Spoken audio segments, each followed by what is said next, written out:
My 7-year-old son asked me a question last month. He said, "Daddy, why does Mommy kiss Uncle Mark differently than she kisses you?" I laughed. I said, "You're imagining things, buddy." Last week I found his drawings. He draws everything. Our house, our dog, our family. In the newest one, Mommy and Uncle Mark were in our living room. They weren't watching TV. They weren't talking. His name is Leo. He's 7 years old. And he's the best thing that ever happened to me. From the moment he was born, he was my whole world. His first word was Dada. His first steps were toward me. He's smart, too smart for his age. He notices everything. He remembers everything. He loves to draw. Every night he draws something new. Our house, the dog, me and Mommy, our little family. I thought that's what we were, a happy family. I thought he saw what I saw. Every night he'd show me his drawings. "Look, Daddy." And I'd hang them on the fridge. The fridge was covered, dozens of them. Each one was a piece of him, a piece of us. He drew our life the way he saw it, the way I thought it was. I didn't know that soon his drawings would change. I didn't know he was drawing what I couldn't see. Mark was a family friend. He worked with my wife. Nice guy, funny, always willing to help. He was around a lot. I thought nothing of it. We were friends. He was good with Leo. Leo liked him. Leo started drawing him. Uncle Mark was in the pictures now. I thought it was sweet. I thought he was part of the family. I didn't notice at first, the little things. She was working late. She was tired. She was distant. I told myself it was nothing. She was stressed. Work was busy. I was being paranoid. Mark was there more and more, helping with things that didn't need help, staying for dinner, staying late. It was a Tuesday, normal. I was making dinner. Leo was drawing at his little table. My wife and Mark were on the couch. Later that night, Leo came to find me. He had his drawing in his hand. He looked up at me with those big eyes. "Daddy, why does Mommy kiss Uncle Mark differently than she kisses you?" I laughed. I didn't know what else to do. I laughed and told him he was imagining things. I said, "You're imagining things, buddy. Mommy kisses everyone the same." He looked at me like he wanted to say more, like he had more to tell me, but he didn't. He went back to his room. He picked up his crayons, and he started drawing again. Last week I was cleaning his room. He was at school. I found a stack of drawings under his bed.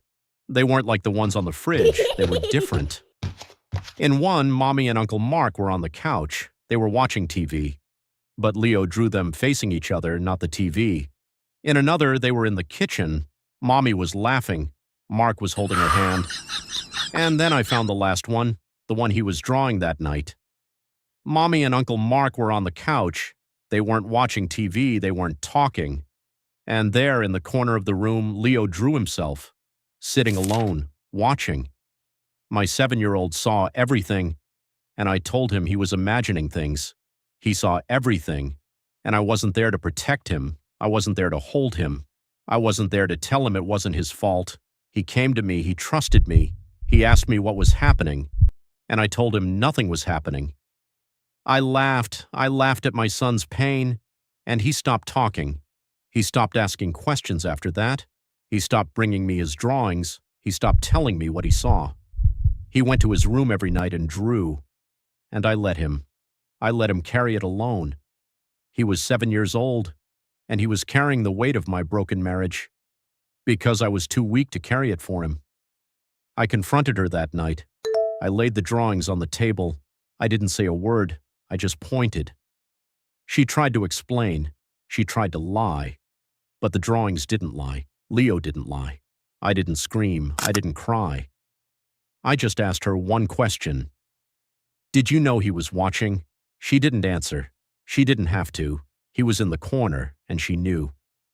The next morning, I sat down with Leo. I held his drawings. I held his hands. And I told him the truth.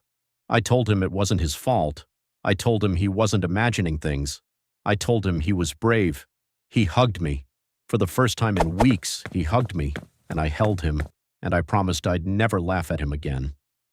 The affair ended my marriage. I didn't fight it. I didn't want to. What I wanted was to protect my son. His drawings changed again. No more Mark, no more hiding, just us. Daddy and Leo, the dog, our new life. I got a smaller place, just enough for us. Leo has his own room, a big desk for drawing, and the fridge is covered again. He draws every night. Every night he shows me, and I hang them on the fridge, every single one. The other day he drew a new one, just us. At the bottom he wrote, "My daddy, he listens now. I failed him once. I will never fail him again." If you're watching this and you have children, listen to them. Even when it's hard. Even when it hurts. Especially when it hurts. Children see everything. They see what we miss. They see what we don't want to see. And they carry it alone if we let them. I can't undo what he saw. I can't take back the night I laughed at him. But I can listen now. I can be there now. And that's what I'll do for the rest of my life. He draws our life now. The way it is. Not perfect, but real. And it's enough. Every night he shows me his world, and every night I make sure he knows he's not alone. Children see everything, even when we tell them they don't.